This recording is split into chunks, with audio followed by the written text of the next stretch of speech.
Hello all. I was able to hang out with the Perry twins for a quick interview. I cannot tell you how much I enjoy hanging out with Michael and Alan. They're incredible people and very inspirational, and I love to hear their stories of war games past. Tales from the Outer Rim.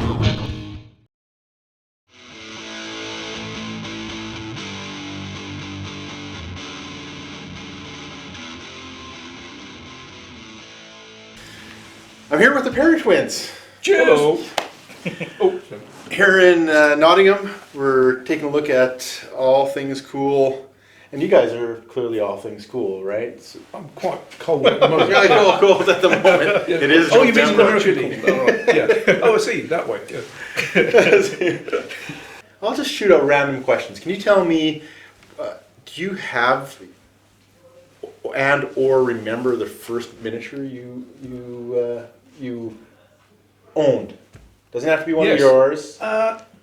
Yes, I owned. I remember. Well, somebody bought me the first figure. We went to the shop and I bought a Polish Lancer, Hinchcliffe Polish Lancer, one piece casting with a horse and Actually, charging. that was Uncle Derek. He Uncle bought, Derek. it between us. Did he? Yes, was between us. Was it between us? Yeah, Oh, right. because he only bought one. Oh, is it just Because they're one? quite expensive. Yeah, at the time. And this was 1969 69 or something. No. 70s, early 70s, I think it was. Yeah. We were about 10 or 12. 10 or 12. Yeah. And so was that your... No, So go we ahead. had Airfix figures beforehand, plastic Okay, figures. right. Yeah. Low boxes, but first metal figure. Yeah. First metal. Sorry. Yeah. Proper metal. Yeah, no, that's perfect. Now, do you... clearly the Airfix had lots of influence on you guys to get Yeah. towards being interested in the metal Oh, yeah, in the first yeah. place, right? Yeah. So did the metal, at that time, clearly you were excited and everything like that, but do you find that was, you can trace it all the way back to what you're doing now? Is there a pretty good solid line all the way back to that one metal and then to Airfix before that? Airfix before that. Yeah, Airfix definitely. before. Yeah, that's how we started. I can't remember who or what we bought as the first box of Airfix, but it might well have been something marching band or astronauts or something. Right. Yeah. I seem to remember Christmas where we got the Coldstream Guards in red plastic. Oh yeah, So that was quite early, I think. Yeah. So that might have been the first, and we haven't really looked back since. And what did you do with those first real proper miniatures? Did you, if you had one between you, that's not much of a collection. no, So what happened after that? For the metal ones, I think we realised then that shops sell, or the fact you could even buy metal miniatures. I don't think we knew they existed up to that point. Because then you realise that you can buy almost, at the time we thought almost anything, any regiment. Because obviously Airfix did a good outlay of figures, but It's restricted. a little bit restricted because you obviously it's not everything. But I think from then on you realised, oh right, it's a big world out there. You can actually get into different periods and different. And we came across two shops. One shop that sold Hinchcliffe figures, which from the early '60s, I think, and minifigs. Another shop selling minifigs, which are the two main, I suppose, 28mm, 25mm manufacturers at the time. And once a month, we might go to either of the two shops and buy one or two figures. And then we started not buying the Hinchcliffe ones because we found that the anatomy was a little bit out, and going with minifigs because they're always a reliable. You always knew what you were going to get. Yeah, we knew it was exactly the same hoses, but at least they were. So you were already looking at anatomy back then, though. Yeah. Yes. Right? So that's a direction, clearly. I had the experience when I was a kid to get into D&D. That's how I started with my miniatures. Wargaming from D&D, basically.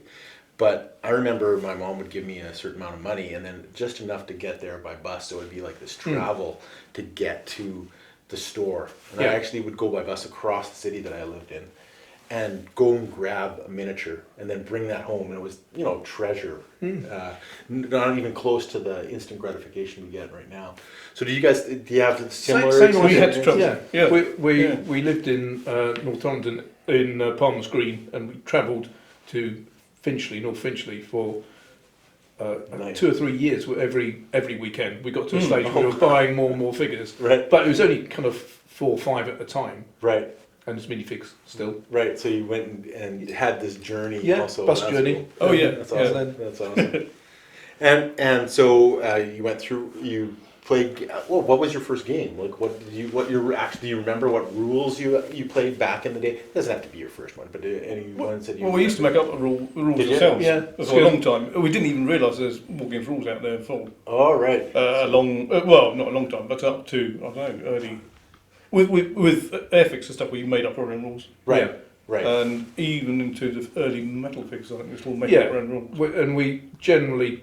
There's no internet, obviously no Right. internet. Right. And no one. So- So communication. We didn't know very really of the war games industry at all. Right. And but we started making up skirmish games with a friend of ours, and depending on the period we were playing, we just changed the rules to suit. So every week it was different. Right. Hmm. Were they those first rules? Were they dice based or were they Yes. like more Oh, yeah. RPG Yeah. or something? So you were rolling dice for these. We were rolling dice, rules, yeah. And you didn't know that the war games really existed. No, we did. I think we Or did. you did know that they did. Yeah, by that stage, I think by the time we were using dice, because I remember we were using percentage dice. Oh, okay.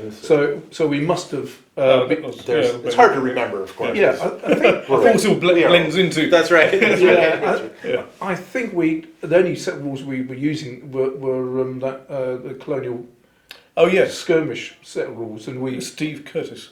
yeah, Oh, Steve yeah. Curtis, I think- colonial, and I think basically everything drop rock type. deviated from that. We used those rules and then changed them for different periods and so on. And Right. yeah, And that was the sort of set of rules which was just not even photocopied. It was I think pre-photocopied. I don't know. Right. Oh yeah, because even Dungeons and Dragons was like photocopied the first. Yeah, I mean, you it know, might have been that's- photocopied. It might Right. have been early photocopy. Yeah, yeah, yeah. Printed out. So, Which but would have been it wasn't a expensive proper back then. booklet anyway. Right. Yeah. but that was, I don't know what that would have been, but I suppose we were playing when we were 15, 16, maybe. Yeah, Right. properly rules based games. Yeah. Yeah. So then you played all through most of high school or the end of your child education, and then what happened right after that? Were you going into any other careers or anything like that, or did you? I think we dabbled in. I think that kind of thing? we dabbled with the idea of being stuntmen. Stuntmen. Yeah, Really? Stuntmen, geologists. Geologists, yeah, into geology as well. I'm digging up fossil. Yeah.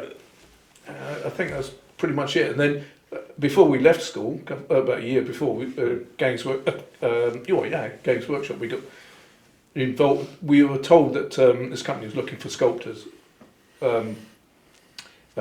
We used to go to this north. Just saying that bottle might not look so good on camera from No, that I'll angle. put it I'll put it on the floor. I don't know.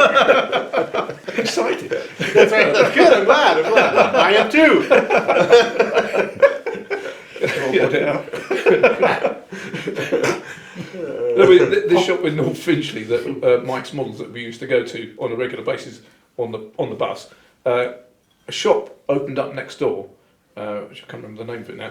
And they were connected with Games Workshop. They sold the early sit-on miniatures really early on, Right. and they were looking for more sculptors. And this bloke said, "Would you like to do some work for them?" Tally-ho Games. Tally-ho Games, that's right.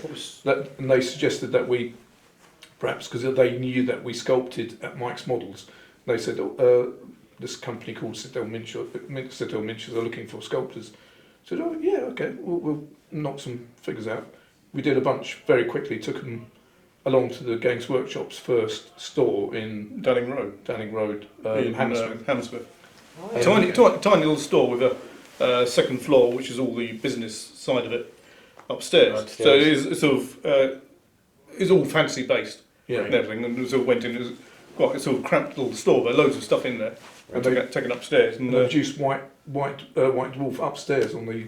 they only got to about number 2, I think, at the time, didn't they? Yeah.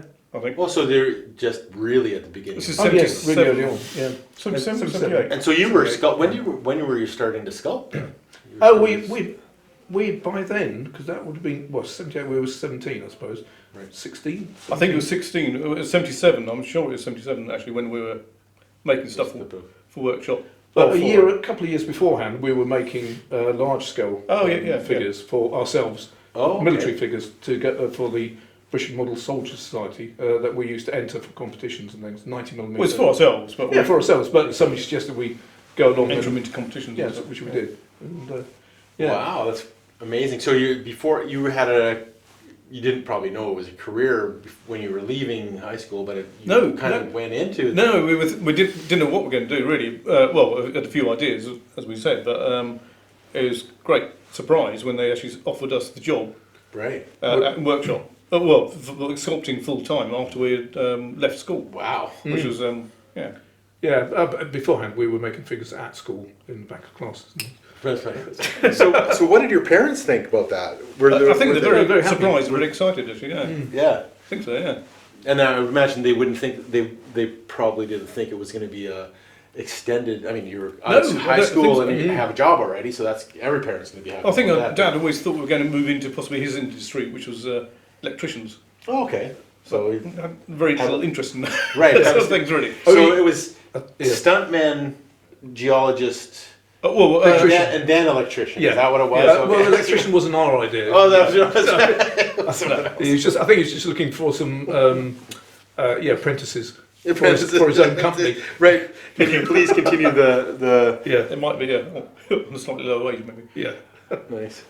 And so, did you guys ever do yourself back then? Did you do yourselves in models? Did you do as models? Yeah. I see. What? No. Yeah. Did you make Sculpting. yourselves? No. Have you ever? No. Yes. Yes, we have. So we have. Yeah. We for I think each time one of the Lord of the Rings films came out. Oh, we managed to squeeze ourselves Yes. as a character. As a character. Yeah. As we were in the film. Yeah. Oh, yeah. Yeah, Good. I was going to like, wow, you just. Yes. Actually, you look better. Bilbo, you look better like this. It was once for the Lord of the Rings. Once the Lord of the Rings and once the Hobbit. Final battle. Right. Yeah. And then once as Lake Town Men and the Hobbit. That's right. But I don't know if they actually have ever been released. Yeah, they have actually. Have they? Yeah, I think they've been with the plastic Lake Town Men being released. There's no one doing voodoo with them or anything. Like, No, I'm sure people do. Yeah. I'm sure. Still one or two people on workshop. Yeah, see what happens. Use a scalpel. Somebody uses the scalpel in the wrong Oh my place. God! There's so many directions I can take this conversation now. Actually, let's do the Lord of the Rings thing first, since we're talking about it. So, how did that happen? Right. Well, it's quite a long story, but I'll try and cut it short. Sure. Workshop got the license for Lord of the Rings, obviously, and we were asked if we would like to. Well, actually, before they even got the license, they came to us and so they actually came into our room. We had a room at the workshop. Said, "Would you be interested in doing some promo models? Just the first ones, just to give to New Line." Well, they were going to for the license, so they had to go into a meeting and show what they would produce. We would produce. The workshop would produce. What the quality would be. And what the kind of things. A little unit or something, or like figures. If you're going to stretch the IP to something else or whatever. Yeah. So we had 2 days to make about 3 figures, I think it was, and we had 1 image, more or less. Oh, really? Well, there's very limited images on the internet at the time of the film company because they were still in production. Right. But unfortunately, Michael had to go away that weekend, so it was. Well, I made 1, and then you made 1, 2. And I made a couple. And, anyway. That was part of the pitch, was to sort of bring this little unit, which had been painted up over the weekend. Right. After being cast, and they did the pitch and everything, and workshop before got it, no problem at all. Yeah. No. Before they went, they said. That's right. Basically said, we're going to go over to Los Angeles to do the pitch. Do the pitch. And I think we said we had been talking to John Howe earlier that year, because he had been working on lots of stuff behind the scenes already. Who's the sort of art director on the film, right. one of the art directors on the film, and he said, "You need to come over here and have a look." And it's great, sort of come over, and it sort of in sort of, he said, we said to the people at workshop that, well, we might be able to hopefully get a little bit of pressure from behind, or sort of from a different direction as well for the pitch. Oh, okay. In case it might help. It might help anyway. Right. There's a sort of interest coming from a different direction. So, so there was a little. Yes, I we think got to get this. Yeah, it might have helped. I don't know. I don't know if it. We don't know, yeah. How many people were going for it anyway. How many other companies were going for the pitch? But I think Games Workshop was the biggest one anyway. Yeah. And I don't think it was a difficult job. I don't think it was a difficult job for them to get it. Right. So after that started, we obviously were quite busy for quite a few years. Well, in 1999, that sort of so it's 4 years we then started. We were making figures for the films. Right. And then for the next couple of years afterwards, there were some of the smaller characters and figures in the film, characters or troop types, and then we need to pick stuff from the book as well, just to fill up a few gaps. Oh yeah. Okay. Yeah, just as things were running out, right. after the movie had been and gone, and then the Hobbit movies started coming in. What about the whole getting filmed and all that other stuff? How did that? What was great, yes. what was amazing that we trying to think. So John Howe invited us to his private view in Paris before the premiere of the. Oh really? film. Wow. We were going there with workshop Anyway, for the premiere, but to the actual premiere itself. But John Howe invited us to his private view just beforehand. Nice. And little did we know that that wasn't open to a lot of people. It's only about 300 people, something like that. Yeah. Wow. And all people from the film. Wow. And everybody else all around, all the cast and crew. Cool. So we were there, and sort of bumping into lots of people. But by that stage, Richard Taylor we'd been in contact, or Richard Taylor had been over while we were making things for the first and second film, and he was saying, "Oh, you must come over," and anyway, we were chatting. We never really took him up on it, and then we saw him at the party. Private screening. Yeah, private screening, and said, "Oh, you've got to talk to Peter because he's just bought a Sherman tank." Tank. Oh really? Yeah. You bought a Sherman. Yeah. And he said he knew that. That's awesome. Well, Richard knew that we had a Stuart light tank Right. at the time, and so at the back of a meeting in French that John was giving a speech on the podium, which we should be listening to, but behind right at the back there was us two and. Peter and Richard talking about tanks very quietly. Oh really? That's awesome. And then we just clicked with Peter and Richard before anyway, but he was Right. with Peter, Awesome. it was just the right thing to.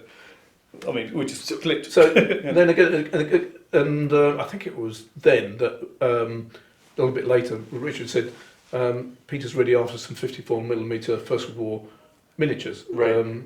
We could get them done at Weta, although."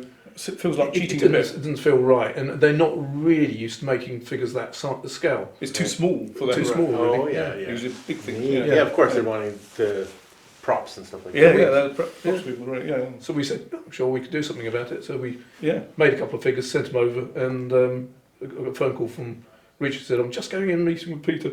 This is great. This is exactly what I was hoping. And you must come over. You must come over. We'll get you in the film." I said, Wow. "Really?" Yeah, no doubt.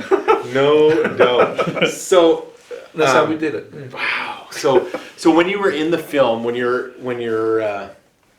there, It's corpses. That's all. Well, the first in Lord of the Rings, Lord of the Rings were corpses. Yeah. Right. corpses. Yeah. Oh, of course. Oh, yeah, right. That's Oh, even that. That's Oh, no, that's it was right. dead Yes. on the Oh my God! I Film get to be a films, corpse, yeah. of course. Yeah, I don't care. So were you? Did you have two?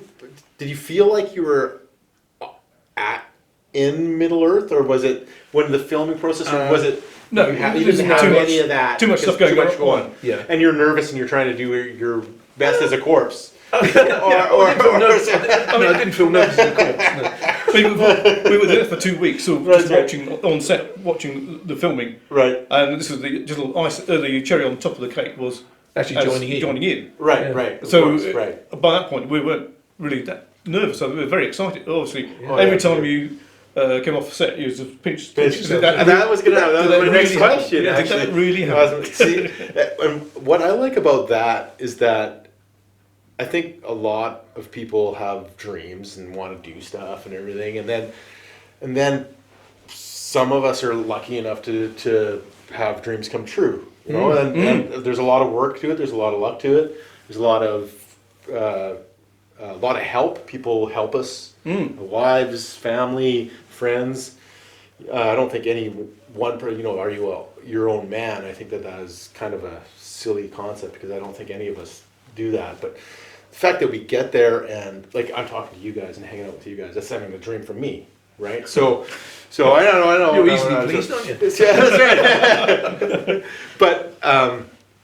But every once in a while, it's cool that you guys that have had this, you know, huge history in wargaming and have those moments too, where you're like, oh my god, I can't believe this is happening. Every time we go to New Zealand, it ends up like that out every day. Oh, right. So, does that really happen? Yeah, and each day You don't think it's going to get better? Yeah, right, exactly. It seems to get topped up each day. You think, we did that yesterday. Today we did this. Oh, right. What's going to happen next? That's what I'm going to do. Yeah. That's so cool. That you know, it's universally human, right? It's such a lovely bunch of people as well. They everybody do enough for you. Yeah. Very good. Yeah, we had the pleasure of talking to Weta and having them on our Gen Con tour, and every single one of them were incredibly polite and super nice and you know, happy to help and it's just really good. Do you guys game the similar? Do you guys like I guess the question is kind of what kind of a game are you? A list builder, a story person, a campaign person, narrative person, and do you guys have completely different aspects of what you enjoy in a game, or are they similar? It's very similar. Very similar. Yeah, well, almost identical. Wonderful. Yeah, but, I don't know. Why would you use that word? But actually, recently, I mean, it's very rare to get to play a proper campaign. Right. And over the last 3 months, I've set up a campaign. We're going through it with 13 people. Right. I'm umpiring it. Right. Oh, okay. Wow. But everybody's got a division of 28mm figures. Napoleonic. Napoleonic. Right. It's a division. A division each. Wow. And it's basically all my collection. Oh, and luckily, there's the sides worked out right as well. Right. And so campaign-based games are absolutely brilliant because everybody's feels much more precious about their figures. Right. Actually, when you get to after you march for maybe a couple of weeks across the actual map, right, you really don't want to get them killed. That's right. So it's weird actually that the morale creeps in. Right. Without you almost having to use morale. So in between game morale too, like you're thinking about the battle, you're thinking about the whole thing. Everybody you're in it much more hesitant. I found in a campaign. You don't want to lose your division. Yeah. Right, because you don't know what's gonna happen next. Yeah, exactly. You want to preserve them for the next ones, maybe. And that's what you guys do. That's your. So everybody moves a division across the map in a particular way, trying to coordinate with other divisions. Right. And if there's an encounter, that's played out on the gaming table. Wow. That's not our normal way of playing, but over the last couple of months it has been, and 2 or 3 months. But normally we'd just set up a game the night before and set up against people. But is that the pinnacle of what you guys think is a me? I'm about I want to just be immersed in an adventure. I don't want to worry about the rules, and I want the rules to disappear. And I don't even want to remember rolling dice. I want to just remember the people shooting, or moving forward, or what we try to do is get the person who wrote the rules come over and do the umpiring. So that's so we don't have to worry about Crecy, Alessio, or Rick. Damn, the friends I have, bunch of awful people. Usually, use the type of rules we use. It's quite handy. It's quite. Can you please run this game for us? We want to play it. It runs much smoother when they're involved. Oh yeah, there's no argument. Well, there's still arguments, but there's little. Yeah, but he always had to say, well, he wrote the rules. So. That's right. Yeah. I guess he knows what he's talking about. Actually, Reece sometimes does forget and he gets That's confused. right. It's getting very old now. Yeah. I have the same thing for 40K. I have what would be called edition creep. I have no idea how to play hardly at all anymore because I've got so many editions in my head. Oh, right. Oh, Yeah, you know what I mean? yeah. Like Yeah. it's just like so much of that. Where do you see the industry headed? Where do you see you guys have successful your business now? You're well known worldwide. Where do you see? Are there any lines that you want to check, or any historical periods that you'd like to do? Is there any dreams that way? Is there any things that you'd like to accomplish miniature wise? Well, it's quite good for us. Now we're just working for our own company. Right.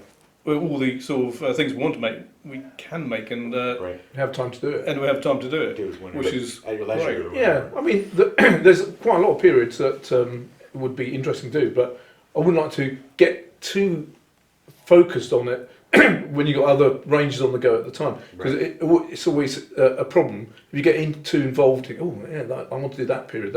The other ranges suffer in yeah. terms of Yeah. releases Right. because you get focused on something else. So I'm trying to be So blinkered. do you have to force yourself to do that? Is that like okay? I'm not going to do those guys yet. I'm going to Yeah, you kind of have to be a bit blinkered and think you've got things in the back of your head what you like. It'll be great. So You're known for high quality. Like I remember when I just came back from Sekigahara in Japan, and we were talking about miniatures, and I was saying, okay, so what should we do? What should I get?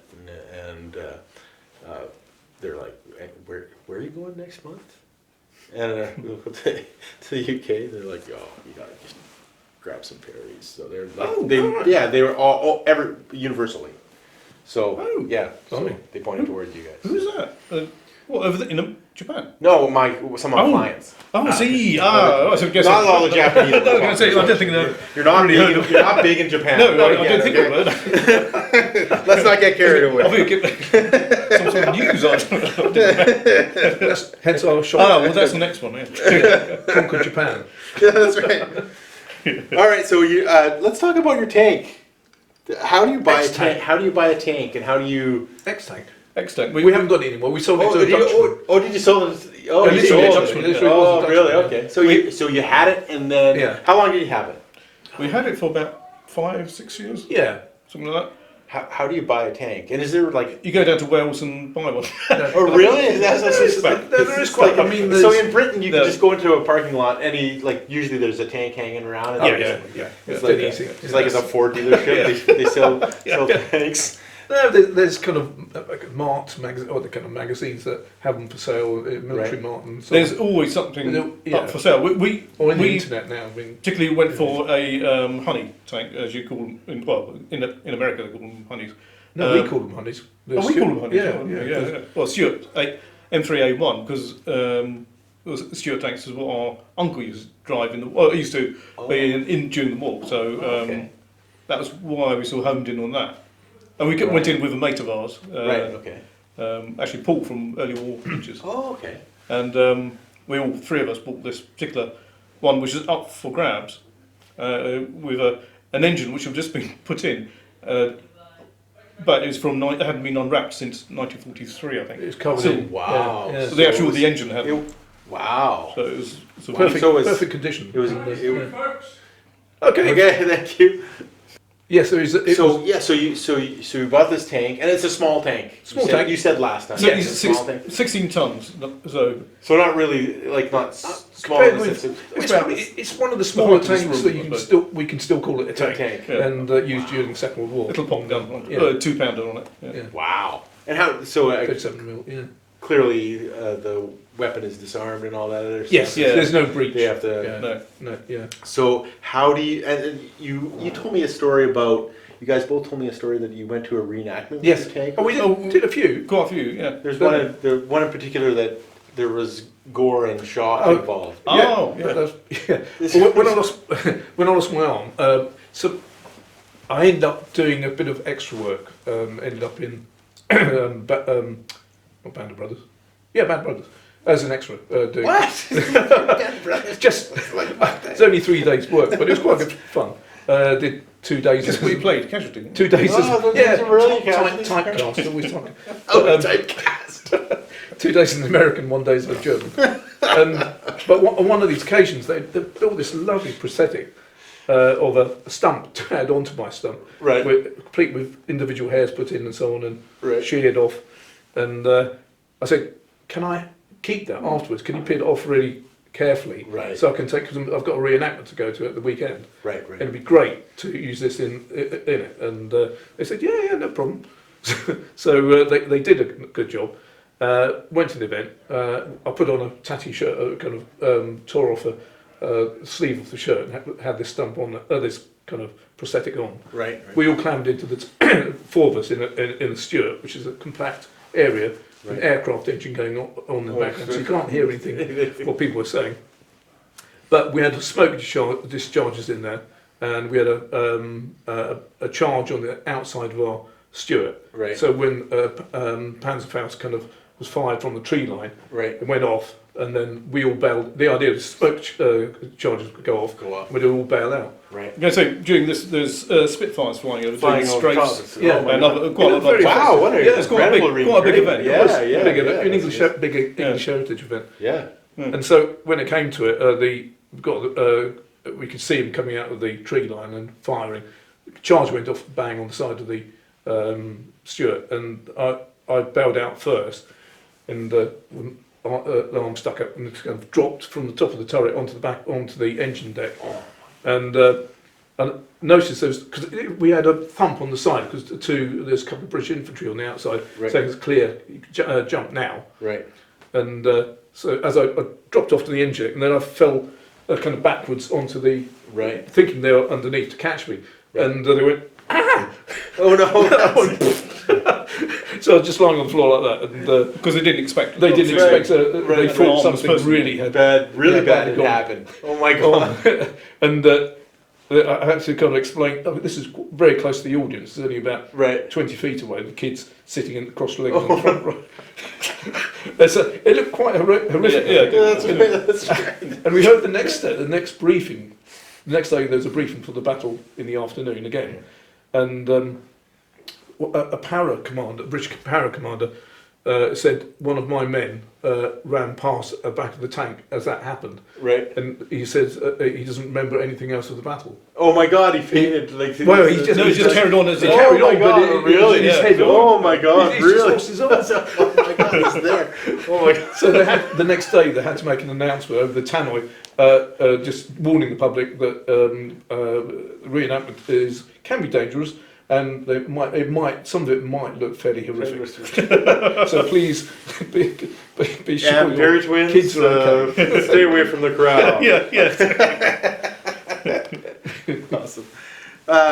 Can we talk about that? What Yeah, happened? yeah. That was in 1996. Was it August? August 26th. August 26th. Well, Yeah, I guess, yeah. see a DigiBrain. We're with the White Company, with a bunch of reenactors with other groups as well, which are all late 15th century, but we were at Crecy with the anniversary, 450th? No, more than that, wasn't it? What's 1346, whatever that is. Anyway, a big anniversary, and we were invited to fight, to do this battle on the actual real battle site. And at the time, I think they had 6 artillery pieces. The first time that the English used artillery in the field. Right. And At the actual original battle. at the original battle. battle. And so we had 6 guns, and we were firing them off with a big audience before any kind of battle. So it was a big archery shoot, and then we let off the guns. And I think the idea was to do about 3 salvos Right. from all the guns firing off. So loaded the first one, fired it off. Second one, Alan came up with a charge, went to put it in the barrel. Right. Normally I'd use 2 hands Right. to push it down the barrel. Right. It'd all been swabbed out as Right. As As before. before. Yeah. and what must have happened, we think, is that the pad that we were given was really coarse, and it must have got shoved up the vent hole, and it kept burning, and then burnt through, and then as the next charge went down with the silk, Although the vents man had his thumb over it, it must have let up some Might air must have got in there somehow. somehow. Yeah. So as the charge went down, it burnt through, dropped onto the silk charge, which fired the ramrod, which is that kind of that ball, and luckily, that hand's on there, so it kind of went, Wow. ramrod went. Oh my god. And so, then I went shooting up in the air. Yeah, straight up. Yeah. Really? Weirdly, not out. Up. Yeah. And then Fine, the next thing I knew was that somebody was throwing a bucket of water on me because all my woolen clothing was burning. Oh my god. So, and then it's kind of looking up, and as you see in films, kind of a number of people come. Oh, Alan, first of all, Alan and Steve Taylor come over, and they would just say, "Oh no, you don't want to see that." It's good to push, because I was thinking, "Oh, this feels really weird because this feels just heavy." Right. That arm. Right. And I kept bringing it over to have a look and pushing it back. Right. They were pushing it back, and they said, "Oh no, you don't need to look at that." So I said, "How many fingers do you think I've got left?" So It's like I guess silence. Well, I could describe it in a barbecue top way if you like. Yeah. Basically, this it was black and red. These were just bone. Oh The yeah. thumb was on the other side. Oh, geez. The arm was sort of cracked there, and I think that might be a bit dodgy. Oh yeah. Because as he asked, all the Medics all looked at me, all French, but Right. and they made sure that I wasn't going to spook him. I think. Right. So I said, "Oh, that looks a bit dodgy." Yeah. I think. Obviously, they didn't want me to go into shock. No. Oh, I guess. So it would have been a struggle I would imagine, to come back from that, because you used your right hand to sculpt. Yes, Right? yeah, that's right. And the next well, I was flown into the helicopter that took me to hospital, which must have been 80 miles away or something, or I can't remember how far it was. Something like that. Yeah. In Lille. He did a very good, nice job. And the next day I was drawing with my left hand. I wasn't ambidextrous, never have been. Oh, really? And so I was drawing, and I was still shaking like that. But I could see I could actually draw. I thought, oh, that's interesting. But I didn't think I could necessarily make figures. So when I eventually came back to, it was only about 6 days later, I came back to Britain. Wow. And went to see a specialist in Nottingham. And I took a figure in and said, "This is what I do for a living. Do you think I'll be doing this again?" And they said, "Sorry, Mr. Premier, I don't think you'll be doing that." Wow. So, Right. so my morale went really down. And The then, exact opposite, though. They should probably have sold you. yes, Yeah. Right. Yeah. How does it hurt to say, yeah, for sure? well, I haven't been back Or to with tell them practice actually, or but, something. yeah. And then somebody sent me this mechanism in the post. Somebody in the industry from what's his name? From the ship, small nav. Yeah, Nav, not Navwell. Was it Navwell? Oh, it's embarrassing. I shouldn't remember his name, because he's the one that actually got me to carry on and sculpt. And it was like an artificial wrist with a Clamp to it. Oh, okay, right. So I could clamp an armature with a cork on it, and then work on that as if it's, and then tilt it at different angles and work on it. Work on that. Yeah, and then Wow. about 10 days later, I was sculpting again. Wow. You know, I remember reading about that in White Dwarf and seeing you sculpt, and I was like, wow, that's incredibly inspirational that you turned it around. Oh yeah, fast. I think I would have been really depressed if I could. If you did, couldn't yeah. do that. Yeah. Yeah, but that's, I mean, clearly a lot of struggles with new business and the growing up. Well, you guys got a job right away at high school. So. Didn't have any problems with that right from the job. But yeah, that's inspirational. Really is. I think a lot of people. I think a lot of people. Some people might curl up in a ball and not get introverted, but I think a lot of people would try to not ignore it, but Right. at least accept it and just do yeah. what you have to do. Yeah. So do you have? What was your first one after that? Then were you working on something at that time? Do you know, or do you remember? It's been We made lunch on it. Yeah. I made the Lanchenec was the first figure I made, but I think at the time at Games Workshop we were working on Bretonian stuff because it was, I think it was Bretonian range we were working on. But I had to, I wanted to take at least kind of 6 months off work, but in the end it was only, I think it was only 2 months. Wow. And I was back at work. And you were back at work. Yeah. Oh, man. Oh, because the television, daytime TV. Daytime drove TV. drove back into work. Irritated by that. No, I don't want to sit there. 1996, I don't think daytime TV was up to much. No. Tell me what you're doing now. What are you What doing now? What do you've got? What do you got? What you don't have to tell me what you're sculpting on, but Okay. well, tell me what you're sculpting. At the moment, what? Sorry. Spanish. Spanish Napoleonics. And just started Swedish Napoleonics. Oh. Bit of a niche thing, but it had to be done. I'm Yeah. afraid. And Danish. Wow. French. You think that's niche? I'm doing 15th century Irish. Oh wow! Yeah. It only fought in 2 battles in England during the War of the Roses, but they're kind of useful from possibly 100 years before up to, and about almost 100 years afterwards. They're Right. Similar armaments and armaments clothing. and everything. Yeah. Cool. Wow. I know that. Pull this out. Let's take a look at this. Travel battle. This really interested me because, of course, I do a lot of traveling. So Yes. hence I'm here. And I think it would be interesting to see. Sometimes we're on the bus a lot, traveling from place to place. So I asked them to bring this. Can you give us a quick spiel about Travel Battle? Well, it's really Michael's conception, I suppose. Well, yeah. Block his face.